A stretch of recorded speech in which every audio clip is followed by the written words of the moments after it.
Bismillahirrahmanirrahim. Assalamualaikum warahmatullahi wabarakatuh.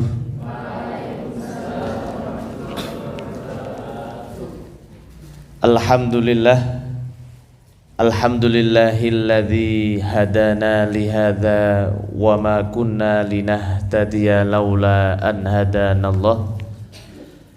Asyhadu an la ilaha illallah wahdahu la syarika lah wa asyhadu anna Muhammadan abduhu wa rasuluh la nabiyya wa la rasula ba'dah. Allahumma salli wa sallim wa barik wa an'im ala habibina wa syafi'ina Muhammadin sallallahu alaihi wasallam wa ala alihi wa ashabihi wa man sanna bisunnatihi ila yaumiddin. Qala Allah ta'ala fi kitabihil karim, a'udzu billahi minasyaitonir rajim, wajahidu fillahi haqqa jihadih huwa jtabakum wa ma ja'ala 'alaikum fid dini min haraj. Shadaqallahul azim. Amma ba'du. Yang kami hormati, kami muliakan segenap pengurus panti asuhan Muhammadiyah ya, beserta jajarannya. Yang kami cintai, kami banggakan seluruh santri-santriwati yang insya Allah senantiasa dirahmati dan diridhoi Allah Subhanahu wa ta'ala, serta Bapak Ibu hadirin wal hadirat kajian malam Jumat rahimakumullah. Pertama dan yang paling utama, marilah kita senantiasa memanjatkan puji dan syukur kehadirat Allah Subhanahu wa ta'ala yang telah memberikan kita beribu nikmat, hidayah, taufik serta inayahnya yang tak terhingga, sehingga pada malam hari yang penuh berkah ini kita semua masih diberikan kesempatan untuk bermujalasah di taman-taman surganya Allah Subhanahu wa ta'ala tanpa suatu halangan apapun. Selanjutnya sholawat beriring salam semoga senantiasa tercurah limpahkan kepada uswah hasanah kita, suri tauladan kita, Nabi Agung Nabi Muhammad sallallahu alaihi wasallam, yang syafaatnya senantiasa kita nantikan di yaumil qiyamah kelak, teriring doa semoga kita dan keluarga termasuk di dalamnya. Allahumma amin. Hadirin wal hadirat rahimakumullah. Pada kesempatan yang penuh berkah ini, insyaallah kita akan membahas mengenai sebuah tema yang penting, yaitu tentang keutamaan sholat duha. Allah Subhanahu wa ta'ala tidaklah memerintahkan kita kecuali kepada hal-hal yang baik. Sebaliknya Allah Subhanahu wa ta'ala tidak melarang kita untuk melakukan suatu perbuatan kecuali bila perbuatan yang Allah larang tadi pasti buruk bagi kita dan mengandung kemudaratan bagi kita. Akan tetapi keyakinan ini seringkali menipis dengan kita sibuknya beraktivitas, sehingga walaupun Allah telah perintahkan kepada kita, seringkali kita malas atau berat untuk melakukannya. Sebaliknya seringkali hal-hal yang telah Allah Subhanahu wa ta'ala larang seringkali kita langgar atau kita lakukan. Maka hal ini salah satu sebab utamanya adalah ketika kita tidak tahu keutamaan dari amal baik tersebut, maka kita akan berkurang semangat atau keistiqomahan kita dalam melaksanakannya. Begitu pula ketika kita tidak tahu ancaman atau dosa siksa atas sebuah perbuatan yang telah Allah larang, maka kita pun akan sulit untuk meninggalkan perbuatan walau itu sudah Allah Subhanahu wa taala katakan sebagai perbuatan yang buruk.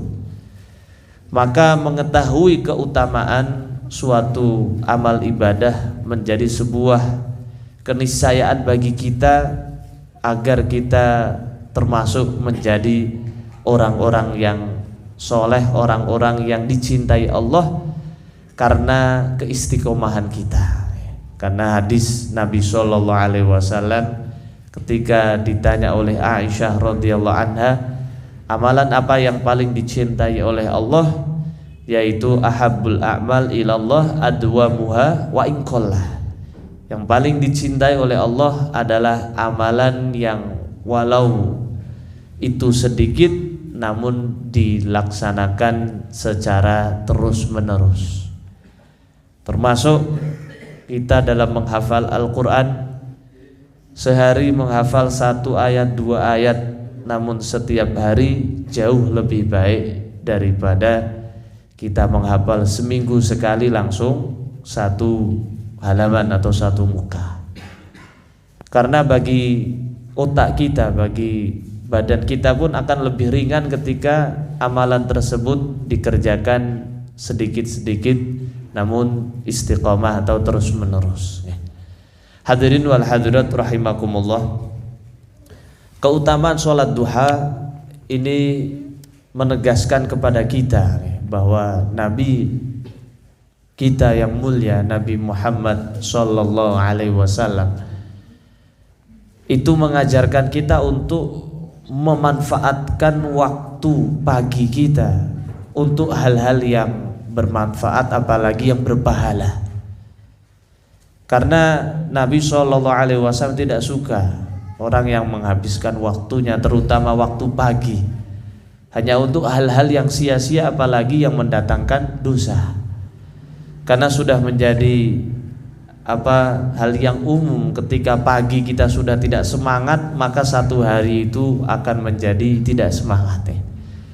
Berbeda ketika kita awali pagi kita dengan hal yang semangat, maka insya Allah walau capek, walau hujan, walau dingin, maka kita pun akan terjaga semangatnya untuk beraktivitas atau beribadah.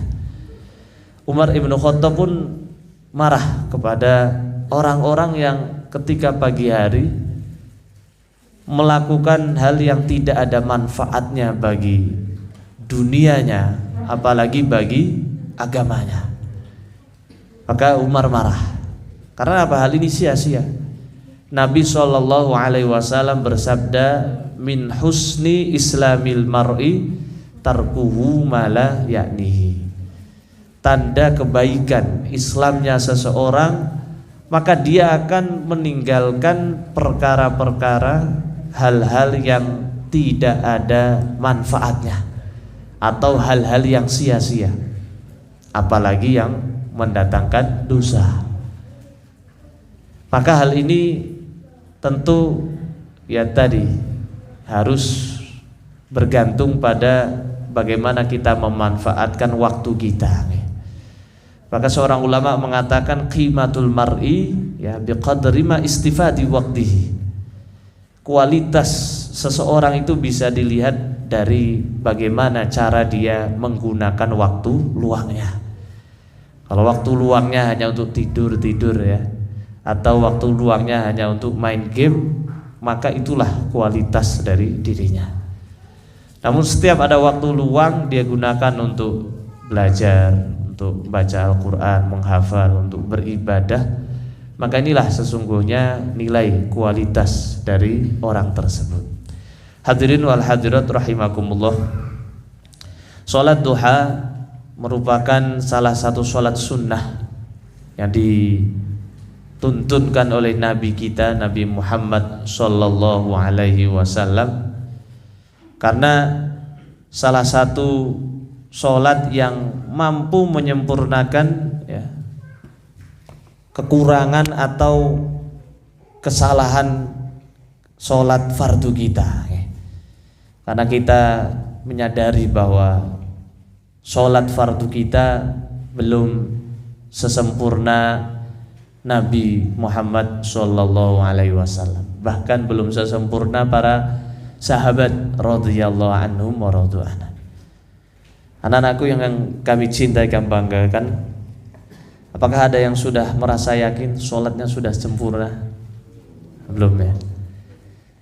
Maka kesadaran kita akan kebelum sempurnaan sholat kita ditandai dengan semangatnya kita dalam melaksanakan mendirikan sholat sunnah.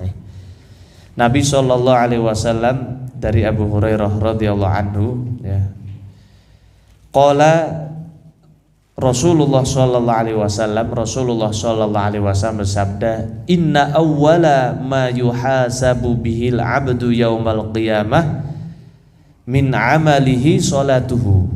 Sesungguhnya amal manusia yang pertama kali akan dihisab kelak pada hari kiamat adalah sholatnya. Fa in sholuhat faqad aflaha wa anjah. Kalau sholatnya itu sempurna baik, maka perjalanan setelah itu dipastikan akan beruntung, selamat dan berhasil. Wa in khaba, ya. Namun kalau sholatnya itu buruk, ya, rusak, banyak kekurangannya, faqad khab, fa in fasadat faqad khaba wa khasara. Kalau sholatnya itu banyak rusaknya, banyak kekurangannya, maka dipastikan dia akan menjadi orang yang gagal dan merugi. Maka kelak Allah Subhanahu wa taala, ya, fa inin taqasa min faridati syai', ya, kalau misalnya ada kekurangan dari sholat fardunya, qala rabb, maka Allah azza wa jalla akan berfirman, ungduru hal li 'abdi min tatawwu'in. Lihatlah apakah hambaku ini yang sholatnya masih ada kekurangan, apakah ada sholat sunnah yang dia miliki, fayukammilu minha ma intangkoso minal faridah, maka sholat sunnah tadi, ya, akan menyempurnakan kekurangan sholat fardunya. Tsumma takunu sairu a'malihi ala hadha, maka kemudian amal-amal soleh yang lainnya akan menjadi sempurna pula.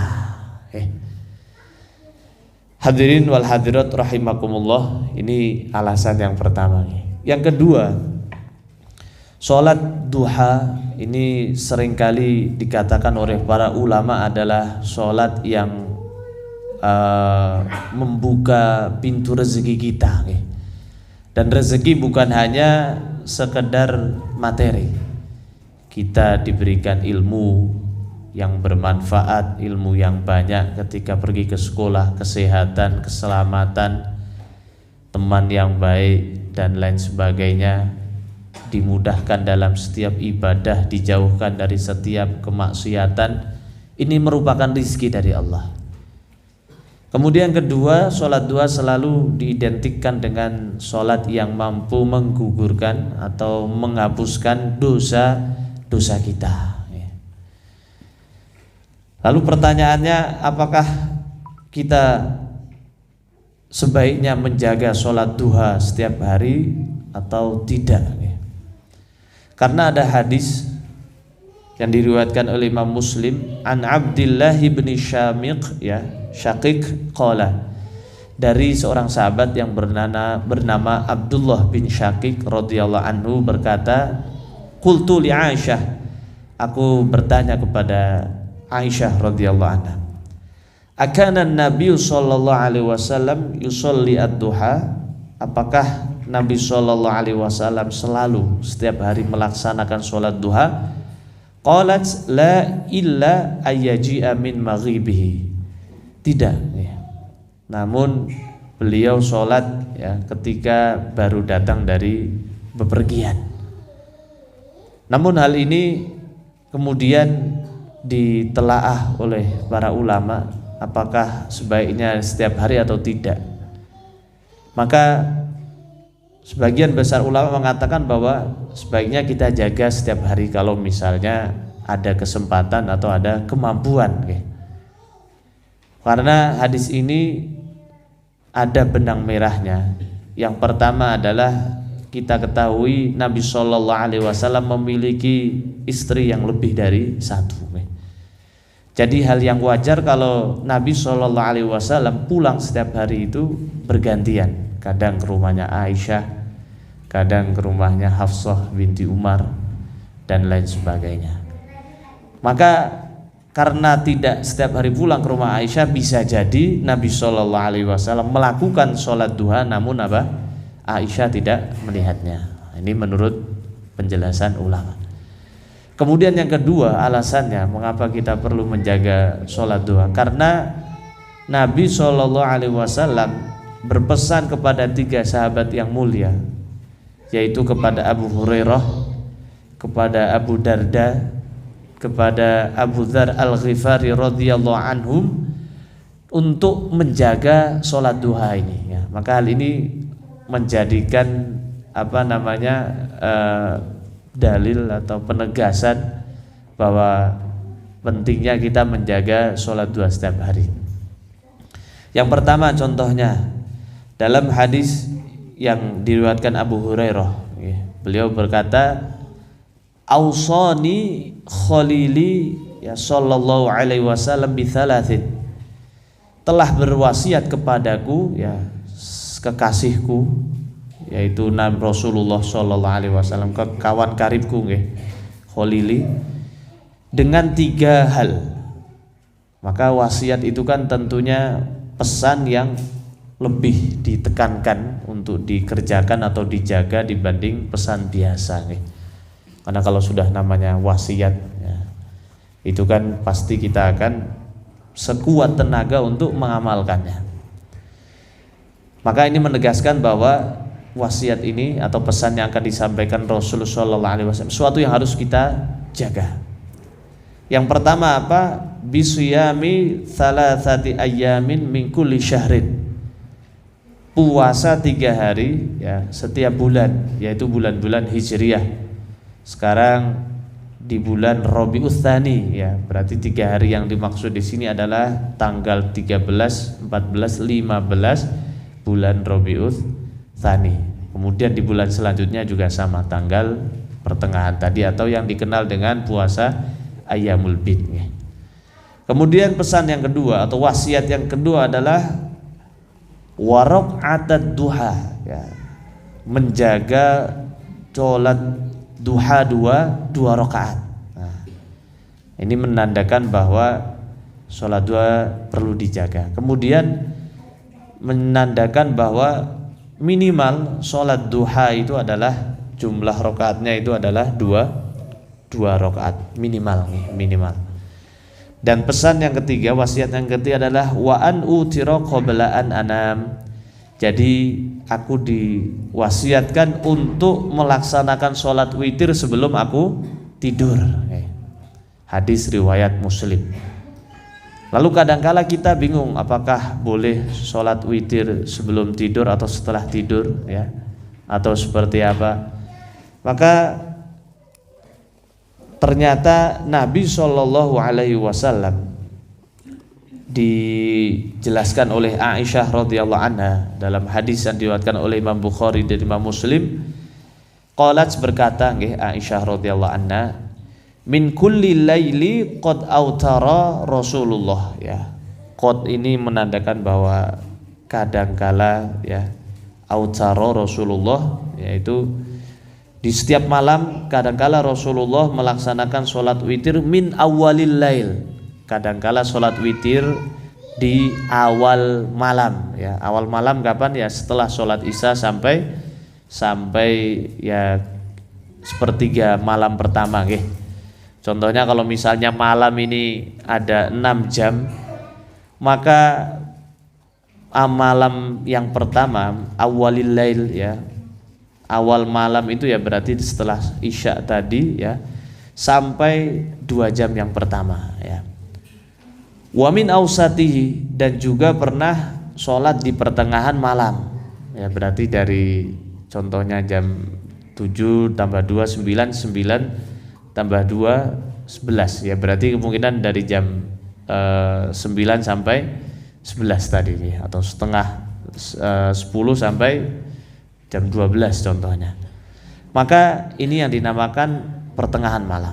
Nabi pernah melaksanakan witir di awal atau di pertengahan, wa min akhirih, dan juga pernah melaksanakannya di akhir malam ya, berarti kalau 6 jam tadi ya berarti di 2 jam yang terakhir. Wantaha witruhu ila sahar, bahkan sampai pernah mengerjakannya itu sebelum sholat subuh atau ketika waktu sahur, betul-betul mepet sholat subuh, yang penting belum adzan ya. Maka hal ini menegaskan bahwa sholat witir bisa dilaksanakan di awal malam, tengah malam, atau di akhir malam. Memang di hadis yang lain dari Ibnu Umar radhiyallahu anhuma ya, anin Nabi sallallahu alaihi wasallam, dari Nabi sallallahu alaihi wasallam bersabda, ij'alu akhira salatikum bil laili witron, jadikanlah salat paling terakhir ya, salat malam atau penutup salat malam kita itu adalah salat witir ya. Maka hal ini tidak bertentangan dengan hadis atau wasiat Rasulullah sallallahu alaihi wasallam yang diberikan kepada Abu Hurairah. Maka Imam Nawawi rahimahullah taala berpendapat atau menjelaskan bahwa sholat witir ya, itu paling utama dikerjakan ketika setelah bangun tidur atau ketika menjadi penutup sholat malam kita. Namun di kondisi yang lain, ketika seseorang itu capek, ketika seseorang itu mungkin tidurnya terlalu malam karena mengerjakan PR mungkin atau karena rapat dan lain sebagainya, takut nanti malam tidak bangun, ragu-ragu, maka dalam kondisi seperti ini Imam Nawawi menjelaskan bahwa lebih baik sholat witirnya sebelum tidur, karena takutnya nanti malam tidak bangun. Namun kalau dalam kondisi normal biasa, kita yakin nanti bisa bangun ya, dengan alarm atau minta dibangunkan temannya atau dibangun oleh ustadz-ustadzah, maka kondisi ya seperti ini yang terbaik sholat witirnya adalah ketika setelah bangun tidur atau menjadi penutup dari sholat malam kita.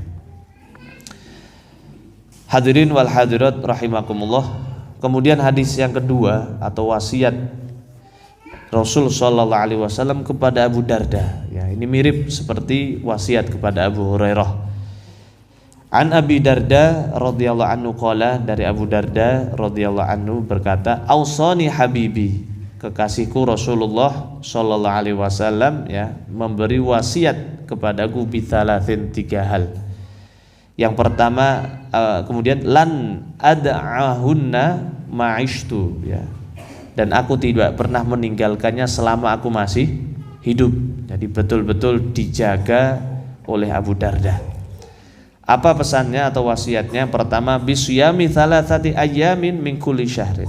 Jadi sama ya, wasiatnya menjaga puasa 3 hari di bulan Hijriyah. Wa sholatid duha, kemudian menjaga sholat duha.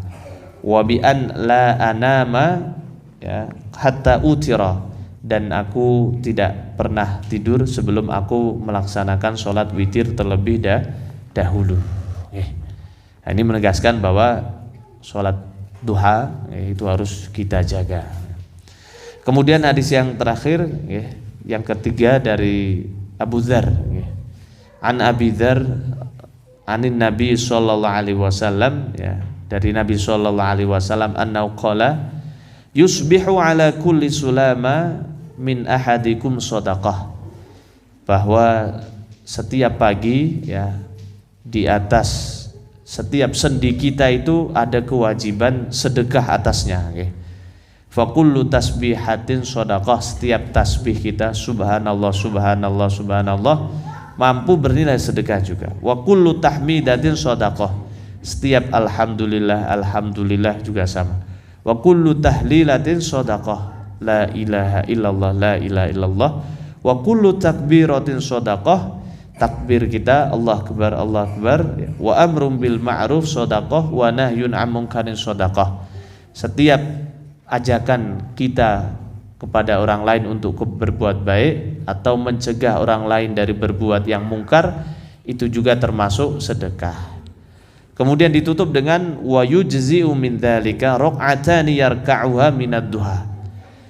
Maka 2 rakaat duha yang dikerjakan oleh seseorang ternyata mampu menyamai ya pahala-pahala tadi, tasbih, tahlil, takbir, dan mampu menggugurkan kewajiban kita untuk bersedekah atas sendi-sendi kita. Oke, dalam hadis lain disebutkan sendinya ada 360. Oke. Kalau nggak percaya nanti bisa dihitung sendiri di kamarnya masing-masing. Hadirin wal hadirat rahimakumullah.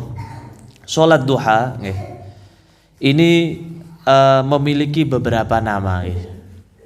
Di dalam hadis disebutkan salat duha sebagai subhatud duha ya. Kemudian disebutkan juga sebagai syuf'atid duha ya. Terus disebutkan juga sebagai awabin ya, salatul awabin. Disebut juga sebagai salat syuruk ya. Namun pertanyaannya, apakah salat syuruk dengan salat duha ini sama atau beda ya? Maka para ulama Syafi'i ya, kemudian para ulama Hambali dan Hanafi, mereka berpendapat bahwa sholat syuruk itu termasuk dari sholat duha itu sendiri, atau sholat duha yang dikerjakan di awal waktu.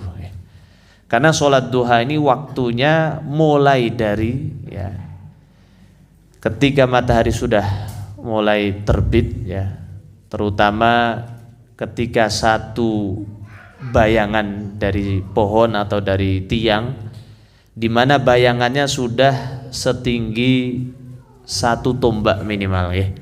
1 tombak ya berarti sekitar 1 meter atau 2 meter, 1,5 meter ya atau 2 meter. Maka ketika bayangan suatu benda ya, sudah tingginya itu 1 tombak tadi, maka ini waktu syuruk namanya ya. Waktu syuruk. Kemudian mulainya dari waktu syuruk tadi sampai zawal ya. Zawal ini adalah ketika matahari sudah condong sedikit saja ke arah barat ya, atau dengan kata lain sudah masuk waktunya sholat duhur. Maka sholat duha adalah sholat sunnah ya, yang dikerjakan mulai dari syuruk tadi sampai zawal. Maka para ulama pun membagi bahwa sholat duha ini seperti sholat witir tadi bisa dikerjakan di awal waktu, bisa dikerjakan di tengah waktu atau di akhir waktu. Kalau awal waktunya ya tadi mulai dari syuruk tadi sampai 1 jam lah, kira-kira sampai 1 jam. Contohnya sekarang syuruknya mungkin sekitar 5:30 sampai pukul 6:30. Berarti ini sholat duha yang dikerjakan di awal waktu. Kemudian kalau akhir waktu ya berarti sebelum waktunya habis. Kalau sekarang duhur sekitar 11:30 contohnya, maka waktu akhirnya dimulai dari 10:30 sampai 11:30 tadi ya. Ini akhir waktu. Kemudian di antara keduanya itu, di antara awal dan akhir waktu itu dinamakan sebagai sholat duha di tengah waktu.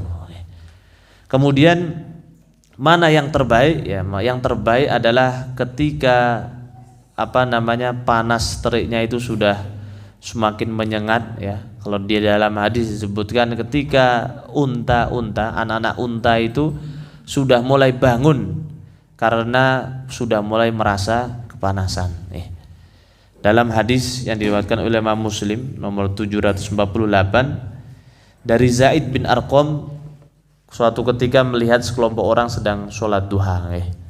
Maka Zaid bin Arqam kemudian berkomentar atau mengingat hadis Nabi Shallallahu Alaihi Wasallam, qala, ya, bersabda Nabi Shallallahu Alaihi Wasallam, sholatul awwabina hina tarmudul fisol, yang artinya bahwa sholatul awwabin, ya, sholatul awwabin itu apa? Ya, sholat duha, hina ketika tarmudul fisol, yaitu ketika matahari teriknya, panasnya sudah mulai menyengat, ya, atau di dalam terjemah lain ketika unta-unta sudah mulai bangun karena mulai merasa panas, ya. Maka pertama, hadis ini menegaskan waktu yang terbaik untuk sholat duha adalah ketika tadi, ya, ketika matahari atau teriknya sudah mulai menyengat, ya, atau di tengah waktu. Kemudian yang kedua, bahwa sholatul duha dalam hadis ini disebut dengan sholatul awwabin.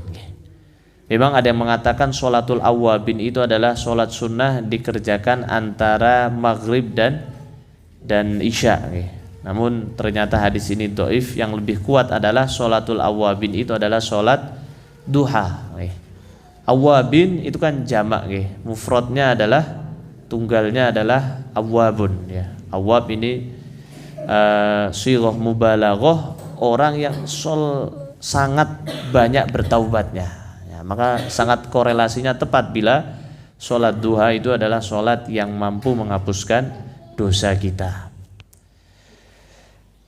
Hadirin wal hadirat rahimakumullah, kalau menurut Imam Al-Ghazali, ya, bahwa sholat duha dengan sholat syuruk ini berbeda. Mengapa? Karena sholat syuruk itu memiliki ciri khas sendiri, yaitu apa?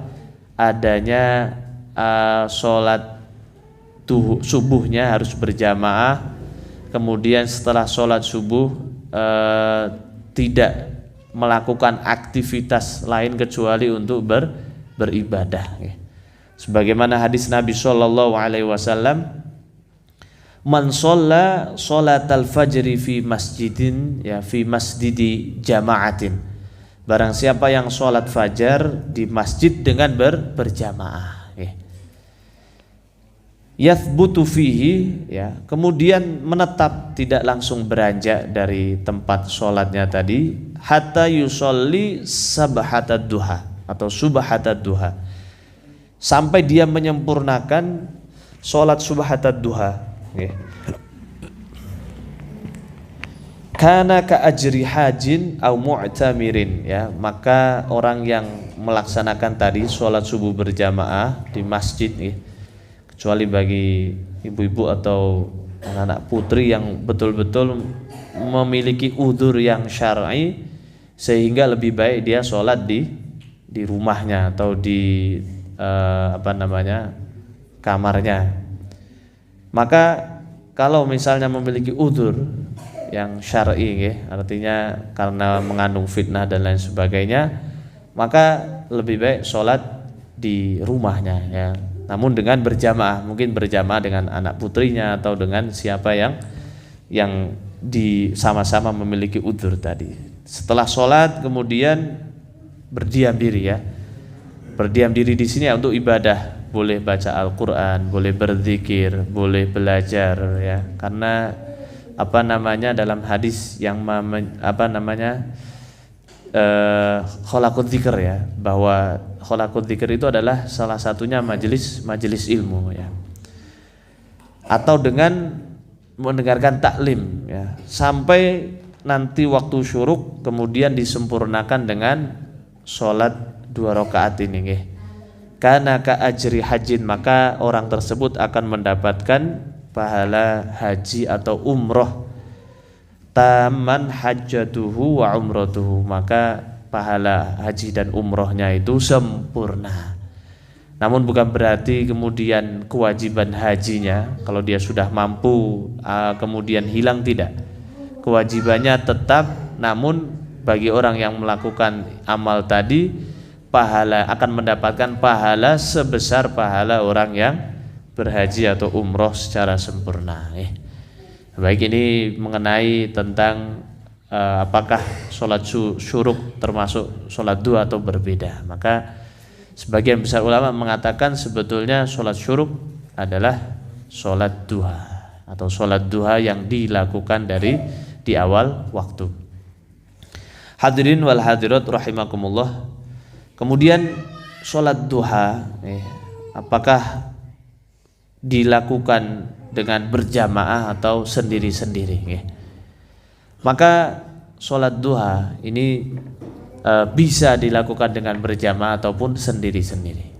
Karena pernah terjadi ketika Nabi SAW sholat duha, kemudian para sahabat yang melihat langsung mengambil air wudhu atau langsung menjadi makmum dalam sholat ini. Maka ketika para sahabat menjadi makmum, Nabi SAW tidak memberi isyarat apapun, artinya tidak melarang. Setelah sholat pun tidak dilarang. Maka hal ini menegaskan bolehnya sholat duha secara berjamaah.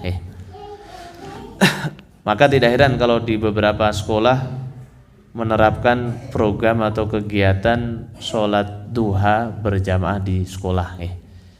Maka hal ini pernah terjadi di zaman Nabi SAW dan mampu melatih anak-anak sekolah tadi untuk menjaga sholat duha. Lalu kalau misalnya kita sholat duha apakah di rumah atau di masjid? Di masjid boleh karena Nabi SAW pernah melakukannya. Namun tentu yang paling baik sholat sunnah itu adalah di rumahnya. Sebagaimana Nabi SAW bersabda dalam hadis yang diriwayatkan oleh Imam Bukhari, fasollu ayyuhan nas fi buyutikum. Hendaklah kalian manusia melaksanakan sholat sunnah di rumah kalian. Fa inna afdholas sholati sholatul mar'i fi baitihi illa maktubah. Karena sebaik-baik sholat adalah sholat seseorang di rumahnya kecuali yang wajib. Nah ini bagi yang putra atau bagi yang laki-laki. Maka kalau ada anak laki-laki sholatnya tidak berjamaah di masjid berarti suruh pakai kerudung saja nih. Hadirin wal hadirat rahimakumullah. Selanjutnya berapa rakaat yang dianjurkan untuk melaksanakan sholat duha? Tadi yang di hadis pertama sudah kita sebutkan dan wasiat kepada Abu Hurairah bahwa minimal sholat duha itu adalah dua rakaat. Kemudian ada hadis yang mengatakan sholat duha itu 4 rakaat. Dari hadis yang diriwayatkan oleh Imam Muslim dari Aisyah dan juga hadis yang diriwayatkan oleh Imam At-Tirmidzi. Kemudian ada pendapat lain atau hadis lain yaitu sholat duha 8 rakaat. Boleh 4 rakaat tadi atau 8 rakaat, 2 rakaat salam atau 4 rakaat salam. Hadis dari Abu Dawud dari Ummu Hani. Atau boleh dikerjakan 12. Namun 12 ini tidak membatasi karena sholat duha itu tidak ada batasnya mau berapapun selama waktunya masih ada, kesempatan masih ada, maka tidak apa-apa kalau mau kita tambah. Karena hadis riwayat Muslim an Aisyah radhiyallahu anha qalat, dari Aisyah radhiyallahu anha berkata, kana Rasulullah sallallahu alaihi wasallam yusolli ad-duha arba'an. Bahwa Nabi sallallahu alaihi wasallam salat duha itu 4 rakaat wa yazidu masyaallah. Kemudian menambahkan salat duha tadi sesuai atas kehendak Allah. Artinya berapa yang kita ingin tambah tidak ada batasnya, boleh saja. Kemudian hadis yang menjelaskan tentang 6 rakaat, 8 rakaat atau 10 rakaat, hadisnya ternyata memiliki sanad yang tidak kuat atau sanadnya dhaif. Hadirin wal hadirat rahimakumullah. Kemudian keutamaannya apa? Yang pertama adalah akan dicukupi kebutuhan hidupnya.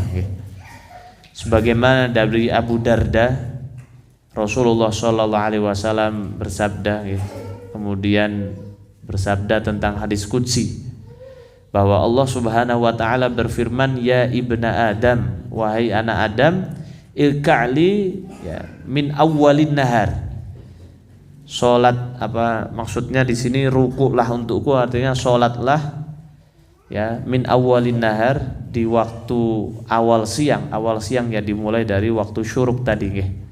Arba'a raka'atin, 4 rakaat, akfika akhirahu, maka aku akan mencukupkanmu sampai akhir hari ini nggih. Artinya kebutuhannya akan dicukupkan, rezekinya akan Allah mudahkan. Namun tetap ketika kita sholat duha ya kita niatkan saja lillahi ta'ala. Masalah rezeki, masalah mencukupi kebutuhan kita serahkan semuanya kepada Allah. Karena takut kalau kita terlalu berat di mengharapkan rezeki tadi ya, ternyata kok ada kekurangan, maka nanti akan kecewa atau akan marah atau akan putus asa. Ini kok sudah sholat duha tapi belum tercukupi ya. Maka tetap walaupun sholat duha sebagai pembuka rezeki, namun niatnya tetap lillahi ta'ala. Kemudian kedua, selain dicukupi kebutuhannya, sholat duha mampu menjadi sarana untuk kita diampuni dosa-dosanya oleh Allah Subhanahu wa ta'ala. Walaupun dosa kita sebanyak buih yang ada di lautan. Ada yang bisa menghitung berapa banyak buih yang ada di lautan? Nah, tentu tidak bisa, sulit. Itu artinya bahwa Allah Subhanahu wa ta'ala akan mengampuni berapapun banyak dosa orang tersebut ketika sholat duha salah satunya. Nabi SAW bersabda, man hafadha, barang siapa yang menjaga terus ya, ala syuf'atid duha. Nah, kalau dalam hadis ini disebutkan sholat duha syuf'atid duha, melaksanakan sholat duha, ghufira lahu dzunubuhu, maka akan diampuni dosa-dosanya, wa in kanat mithlu zabadil bahr, walaupun dosanya ini sebanyak buih yang ada di lautan. Hadis riwayat Tirmidzi wa Ibnu Majah dan Ahmad. Ini yang kedua ya. Yang ketiga, akan bernilai sedekah ya, seperti yang tadi disebutkan di awal tentang hadis dari Abu Dzar Al-Ghifari radhiyallahu anhu kepada mengenai tentang menjaga sholat duha tadi ya. Kemudian yang keempat adalah dibangunkan istana di surga. Sebagaimana Nabi SAW bersabda, man sholat duha thintai asyrata rok'atan, ya, barang siapa yang mendirikan sholat duha 12 rakaat ya, banallahu lahu qasran min dhahabin fil jannah, maka Allah Subhanahu wa ta'ala akan membangunkan baginya istana yang terbuat dari emas, zahab ya, di surga. Hadis riwayat At-Tirmidzi dan Ibnu Majah. Namun hadis ini ternyata memiliki sanad yang dhaif ya. Kemudian yang kelima adalah tadi yang sudah disebutkan pahalanya, pahala orang yang berhaji dan umroh secara sempurna ya. Bahkan datang dari berbagai hadis yang menjelaskan tentang keutamaan sholat duha ini, mampu mendapatkan pahala seperti orang yang berhaji ya, dan umroh. Sebagaimana hadis lain disebutkan, man shalla ghadata fi jama'atin. Nah, ini juga disebutkan barang siapa yang sholat subuh dengan berjamaah, thumma qa'ada yadhkurullaha hatta tatlu'u syams, setelah sholat tetap duduk ya, tidak beranjak dari tempat sholatnya sampai terbitnya matahari. Tsumma sholla rok'ataini, kemudian ketika terbit matahari tadi setelah syuruk tadi, sholat 2 rakaat, kanat lahu ya ka ajri hajjatin wa umratin, maka baginya seperti pahala haji dan umroh. Qala Rasul sallallahu alaihi wasallam, kemudian Rasulullah sallallahu alaihi wasallam bersabda lagi, tamatan tamatin ya, tamatin, sempurna dan sempurna. Maka ini beberapa hadis keutamaan sholat duha. Kemudian untuk bacaan yang kita baca atau surah yang dibaca ketika sholat duha, apakah ada hadis yang menjelaskan tentang itu, ya ternyata tidak ada hadis yang yang menjelaskan tentang bacaan sholat duha itu apakah surah ad-duha, asy-syams, atau al-kafirun atau surah al-ikhlas. Maka tidak ada hadis yang menjelaskan mengenai bacaan surah pendek tadi di sholat duha tadi, tidak ada hadis yang menjelaskan tentang itu.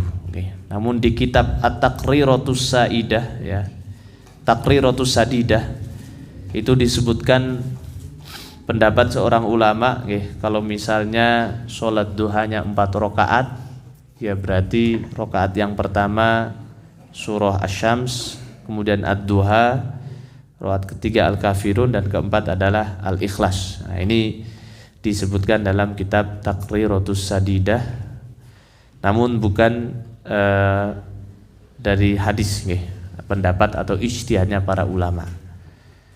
Kemudian doa yang dibaca setelah sholat duha, ternyata yang paling sahih atau yang paling dianjurkan, bacaan yang kita baca setelah sholat duha adalah Allahumma ighfir li wa tub alayya innaka antat tawwabur rahim.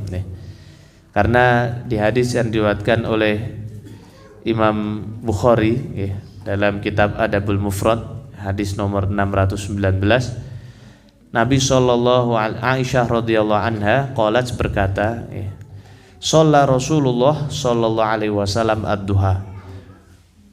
Rasulullah sallallahu alaihi wasallam salat duha, thumma qala, kemudian setelah salat duha tadi membaca Allahumma ighfirli wa tub alayya innaka antat tawwabur rahim, ya.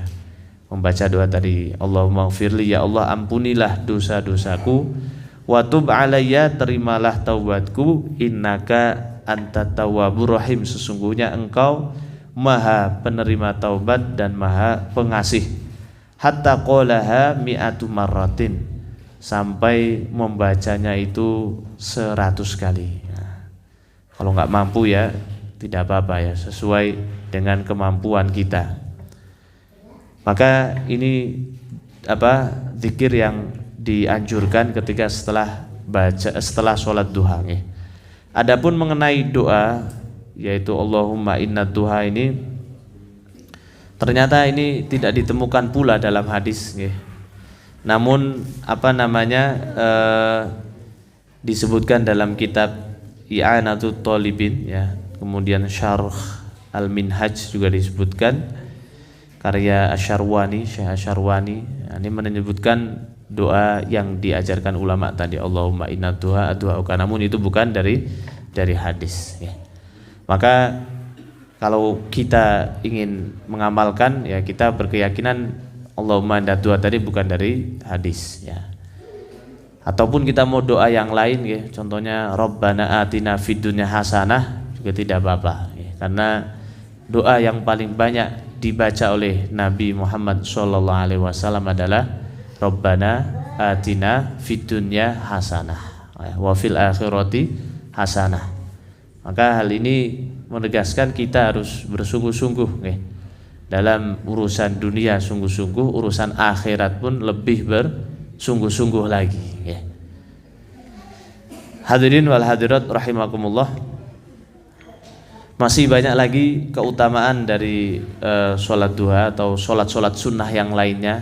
Semakin kita mengenali, kita akan semakin sayang atau semakin kita semangat untuk menjaga sholat sunnah tadi, terutama sholat rawatib, sholat rawatib yaitu qobliyah ba'diyah, terutama yang muakkadah, muakkadah ini yang ditekankan, maka harus kita jaga. Contohnya dari seorang sahabiyah, di mana Nabi Shallallahu Alaihi Wasallam bersabda dari Ummu Habibah, ya, istri Rasulullah Shallallahu Alaihi Wasallam, berkata, aku mendengar Rasulullah sallallahu alaihi wasallam bersabda, ma min abdin ya, muslimin yusolli lillah kulla yaumin thintai ya, asyrata raq'atan tatawu'an ghairu faridah, yang artinya tidaklah seorang hamba muslim yang melakukan sholat sunnah yang bukan wajib karena Allah sebanyak 12 rakaat pada setiap harinya ya, illa kecuali ya banallahu lahu baitan fil jannah, maka Allah akan membangunkan sebuah rumah baginya di surga ya, au illa bunyalahu baitun fil jannah, atau apa namanya sama artinya nggih, dibangunkan rumah baginya di surga. Lalu 12 rakaat ini apa saja ya, disebutkan di hadis yang selanjutnya riwayat At-Tirmidzi ya, dimaksud 12 rakaat yang muakkadah ini, rawatib yang muakkadah adalah arba'an qabla dhuhri, yaitu 4 rakaat sebelum zuhur ya. Wa raka'ataini ba'daha, kemudian 2 rakaat setelah zuhur, yaitu ba'diyah zuhur 2 rakaat. Wa raka'ataini ba'dal maghrib, 2 rakaat setelah salat maghrib. Wa raka'ataini ba'dal isya, 2 rakaat setelah salat isya. Wa raka'ataini qabla salatil fajar, dan 2 rakaat sebelum salat fajar ya, atau yang sering kita dengar hadisnya rakaatal fajri khairum minad dunya wa ma fiha ya, bahwa salat subuh salat sunnah ya, qobliyah subuh itu lebih baik dari surga dan seisinya. Kemudian kalau salat qobliyah zuhur 4 rakaat dan ba'diyah zuhur 4 rakaat, ini pun memiliki keistimewaan sendiri, yaitu haramallahu lahu minan nar.